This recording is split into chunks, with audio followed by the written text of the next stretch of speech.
2.5 kilo ওজনের মুরগি নিজেই কেটে রান্না করলাম। আবার চলে আসলাম ছোট্ট একটা মিনি ব্লগ নিয়ে, কারণ তোরা মিনি ব্লগগুলো দেখতে ভীষণ পছন্দ করো। এই তো মুরগিটা বেশ ভালো করে পরিষ্কার করে কিন্তু আমি কেটে নিচ্ছি। কেটে সোজা চলে আসলাম ধুয়ে রান্নাঘরে। এখন আমি মশলাগুলো কিন্তু বেটে নেব শিলনোড়ায়। এখানে ছিল আদা আর রসুন, বেশ ভালো করে কিন্তু আমি বেটে নিচ্ছি।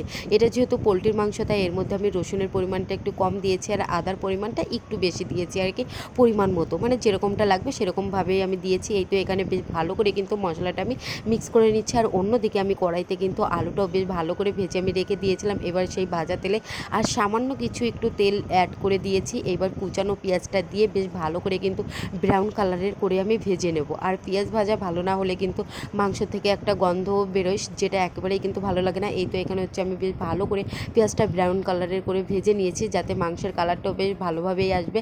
এরপরে লবণ আর হলুদ দেওয়ার পরপরই কিন্তু আমি মাংসটা দিয়ে নিলাম, ধুয়ে রাখা মাংসটা।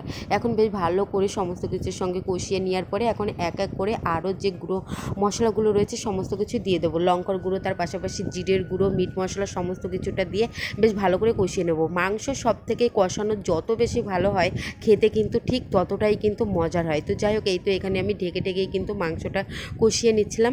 যেহেতু মাংসটা কাটার সময় একটু জলটা বেশি ব্যবহার করা হয়েছে, মানে ধোয়ার সময়, এর জন্য হচ্ছে মাংসের গা থেকে জলটাও কিন্তু বেশ ভালো পরিমাণে বেরিয়েছে। যতক্ষণ না জলটা একেবারে পুরোপুরিভাবে শুকিয়ে তেল ছাড়বে ততক্ষণ কিন্তু এর মধ্যে আমি আর কোনো প্রকারের জল কিন্তু মিশাবো না, তাহলে কিন্তু খেতে একেবারেই ভালো লাগবে না। এই তো বেশ ভালো করে মাংসটা আমি কষিয়ে নিয়ে এখানে আমি পরিমাণ মতো জলটা দিয়ে নিলাম। তো দেখতেই পাচ্ছ লাস্টে নামানোর আগে গরম মশলা দিয়ে নামিয়ে নিলাম। খেতে কিন্তু ভীষণ সুন্দর হয়েছিল।